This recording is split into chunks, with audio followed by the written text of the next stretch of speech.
Olá, irmãos, canal Crescendo em Cristo, bom dia. Vamos para mais um estudo, né, nesse maravilhoso dia que Deus nos concedeu. Nós estamos falando sobre a edificação do reino de Deus, e a edificação do reino de Deus ela é feita por princípios elementares, né? Para que os princípios elementares? Para que a lei do Senhor? Para quê? Para que estabeleça o indivíduo. Então, se eu começo a viver os princípios o qual Deus deu, eu começo a viver eles se estabelecem dentro de mim, né? Para quê? Para estabelecer o indivíduo. Quando os princípios eles dentro de mim, eu começo a viver eles me estabelecem como filho de Deus. Mas para que estabelecer um indivíduo como filho de Deus? Para que estabeleça o próprio reino de Deus. Eu, vivendo os princípios, chego na minha casa, a minha casa se torna um céu na terra, o meu bairro, a minha cidade, o meu derredor vai se tornando um céu na terra. A gente não ora no Pai Nosso, venha a nós o vosso reino, né? Então os princípios são para isso, né? Então o que nós estamos trabalhando?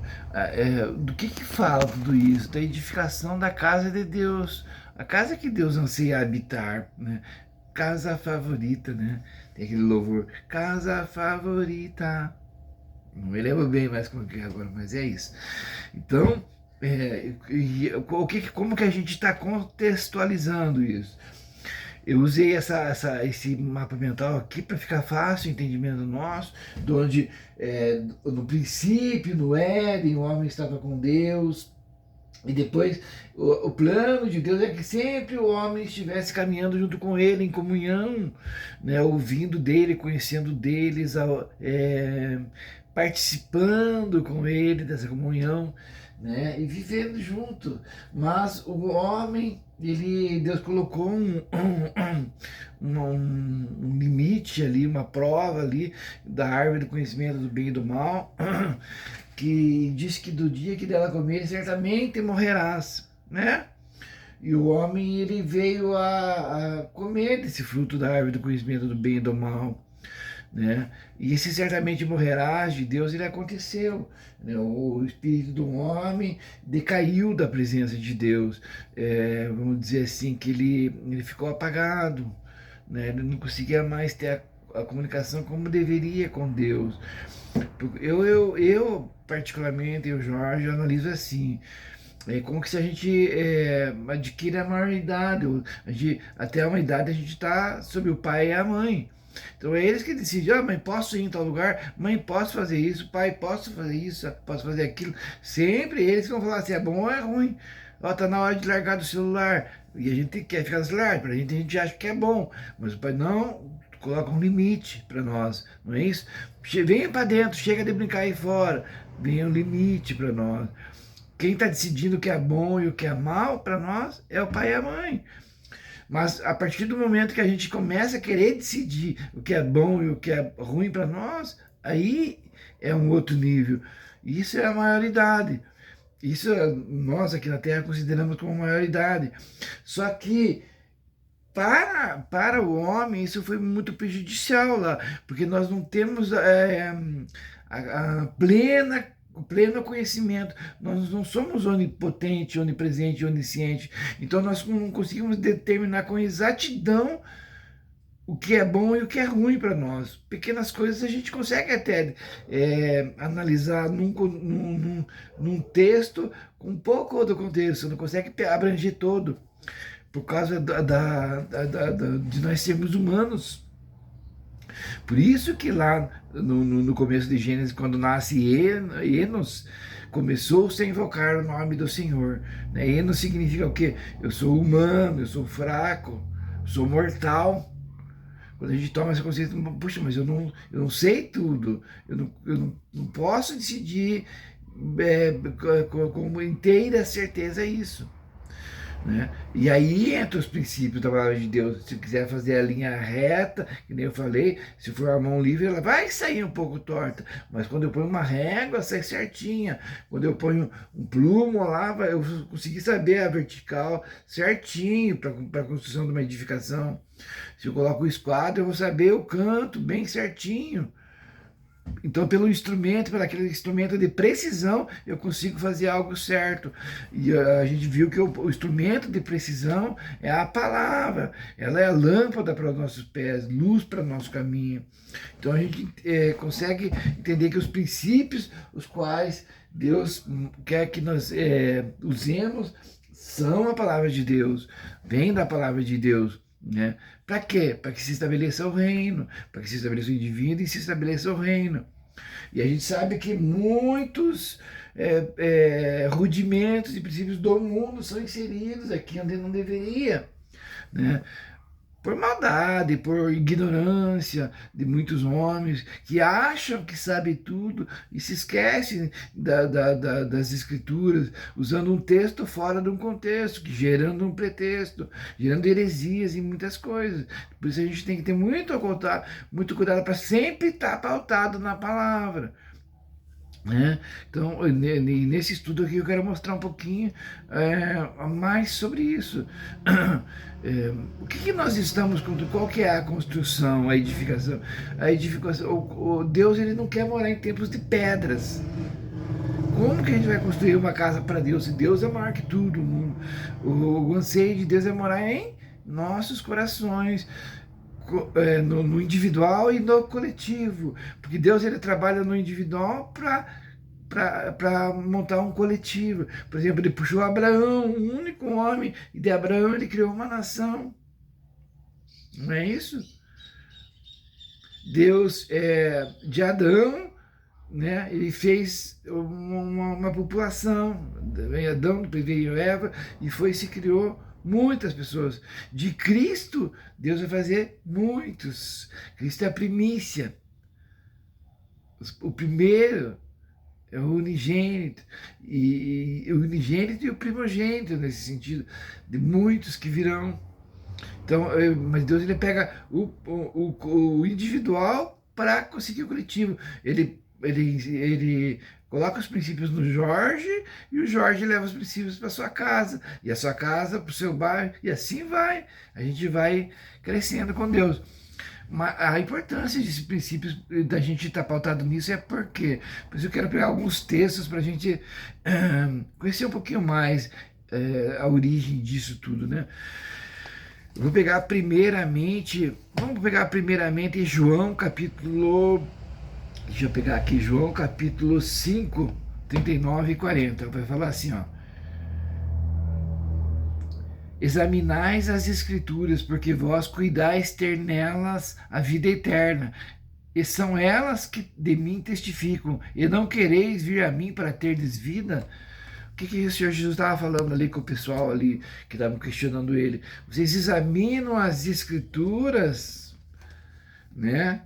Porque vocês cuidam que nelas tem vida. Ó, examinais as escrituras, porque vós cuidais que ter nelas a vida eterna. Eles acreditam que tem nas escrituras a vida eterna. E tem, né? A vida eterna. E são elas que de mim testificam. Elas quem? As escrituras que testificam, que falam de Cristo. Se lembra quando a gente leu o Salmo 36:9?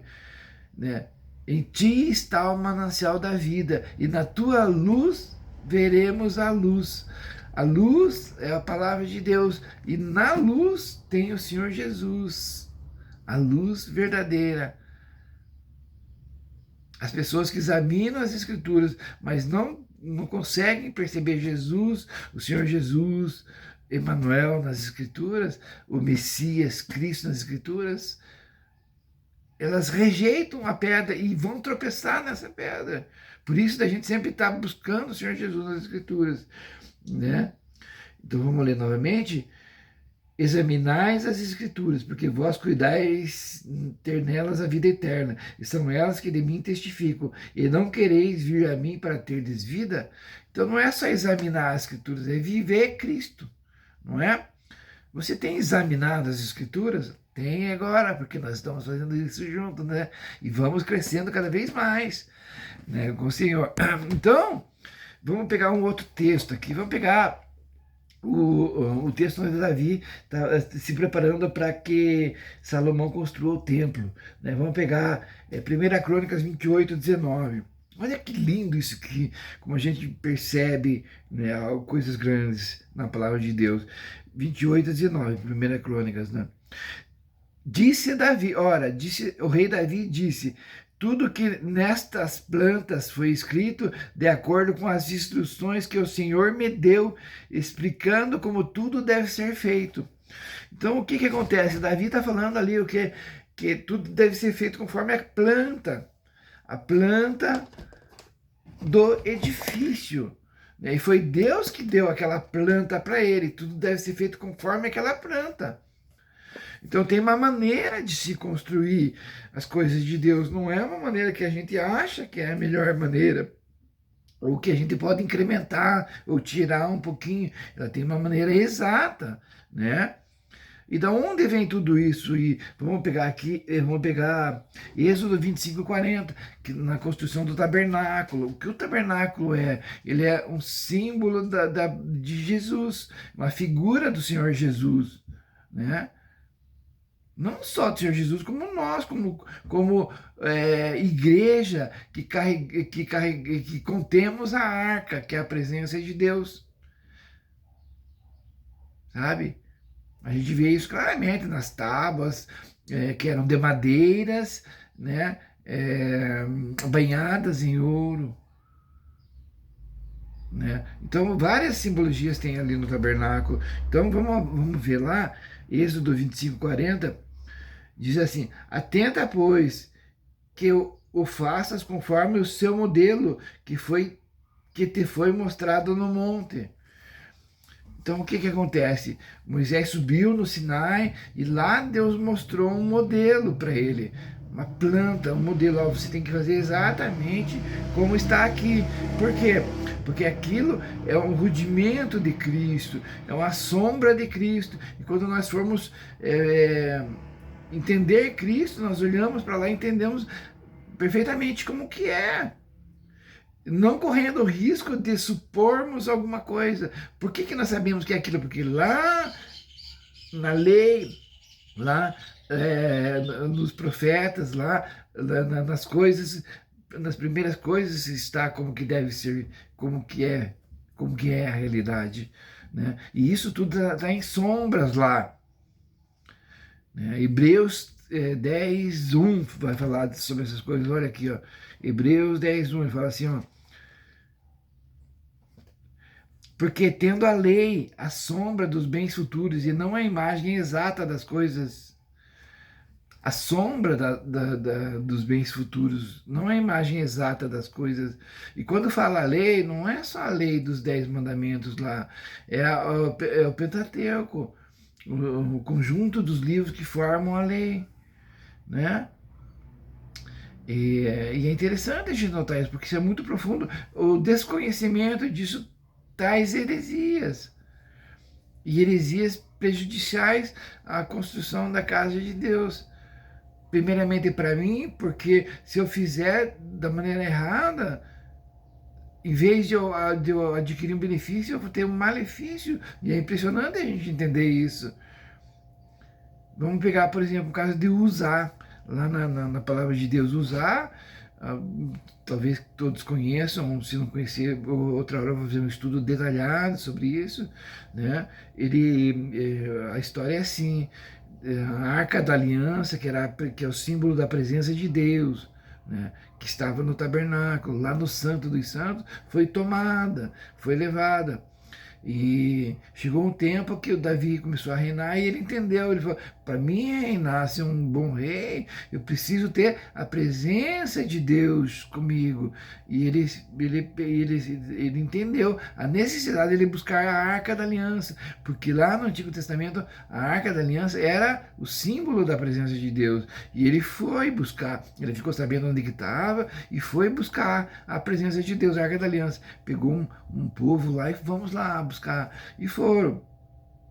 E eles pegaram a Arca da Aliança, colocaram num carro de boi, os bois bonitos, fortes, novos, uma carroça bonita, lá nova, e vieram trazendo, e vieram saltitando e dançando, louvando a Deus com a Arca da Aliança, alegre, porque estavam trazendo ela para o reino. Mas chegou num determinado lugar que é a eira de Nacon, lá os bois tropeçam ali e cai, a arca vai cair da carroça, do carro de boi. A arca escorrega para cair e das pessoas que estavam próximas, Uzá era o nome do homem, foi com amor, com cuidado, segurar a Arca da Aliança, para que ela não caísse, com boa intenção. E quando ele tocou na Arca da Aliança, ele foi fulminado por um raio. E daí teve que se parar toda aquela obra, não deu mais para levar. Davi ficou muito contristado, ficou muito triste, ficou muito abalado.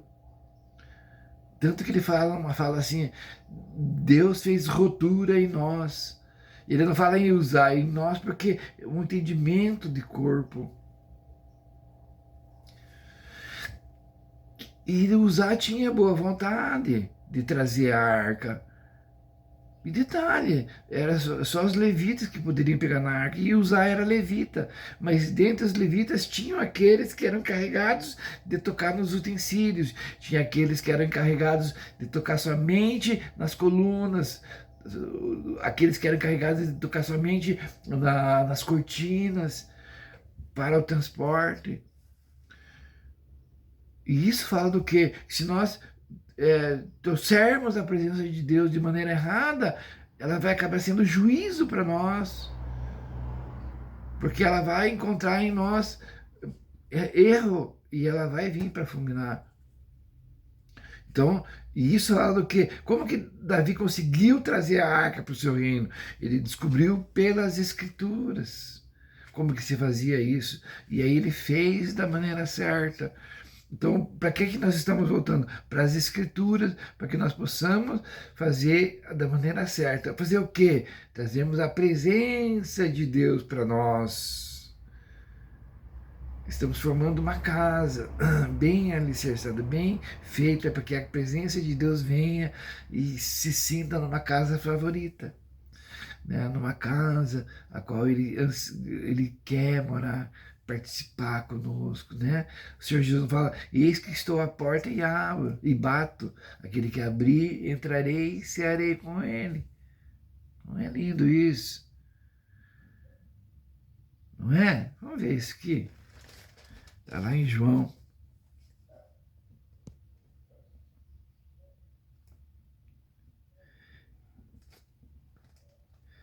E o detalhe, quando alguém abre a porta, é, é alguém que tá no nível de amar o Senhor Jesus. E amar o Senhor Jesus. E o que é amar o Senhor Jesus? Vamos ver aqui, por exemplo, em João 14. João 14. João 14 é maravilhoso. Ele vai falar assim, não se turbe o vosso coração, crede em Deus, crede também em mim. Na casa do meu pai há muitas moradas. Qual que é a casa do meu pai? Se fosse assim, eu teria dito. E daí ele vai destrinchando a revelação. Ele disse Jesus, eu sou o caminho, a verdade e a vida. Ele não veio mostrar o caminho, não veio mostrar a verdade e mostrar a vida. Ele é o caminho, ele é a verdade e ele é a vida, né? Se vós me conhecesseis a mim, também conhecerias o meu Pai. E já desde agora o conheceis, e o tendes visto. Disse Filipe, Senhor, mostra-nos o Pai, e nos basta. E disse Jesus, eu estou há tanto tempo convosco que não me tendes conhecido, Filipe. Quem vê a mim, vê o Pai. E como dizes tu, mostra-nos o Pai. Quem vê a mim, vê o Pai. O Pai está dentro de mim. O Pai está em mim. Unidade, isso, ele está mostrando em unidade. Daí ele continua no João, ele fala,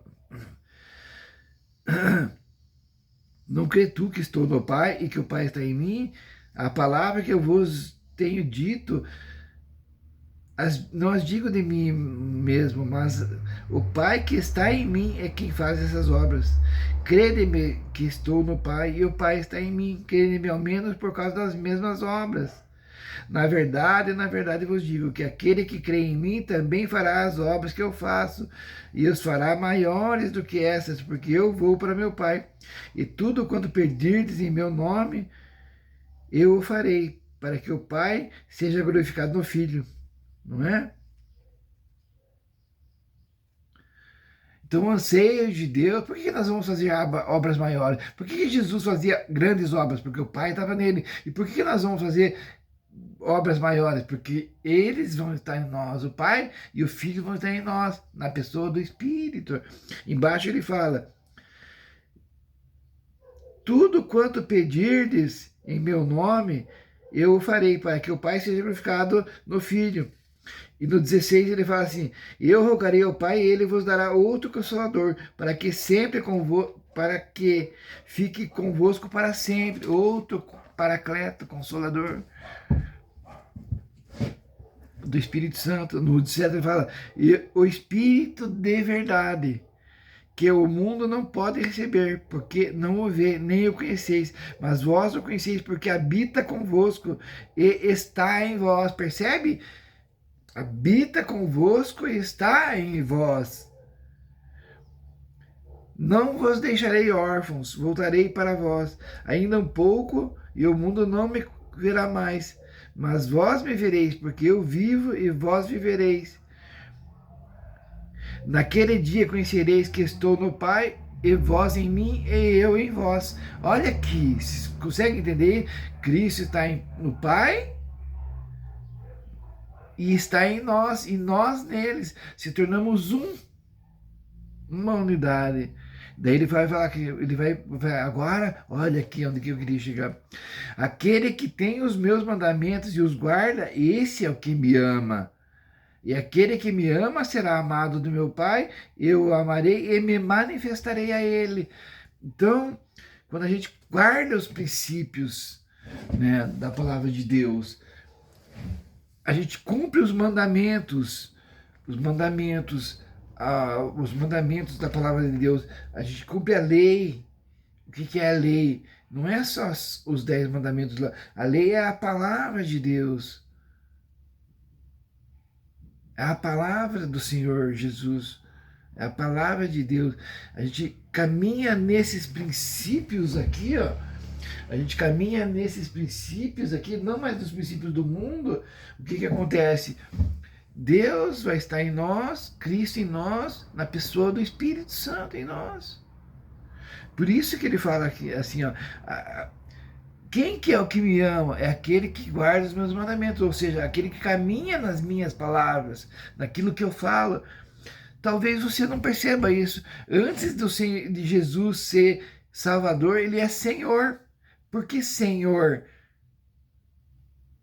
Porque Senhor, ele denota alguém que é maior, que é muito maior. E quando ele vem falando algo, é para que seja feito.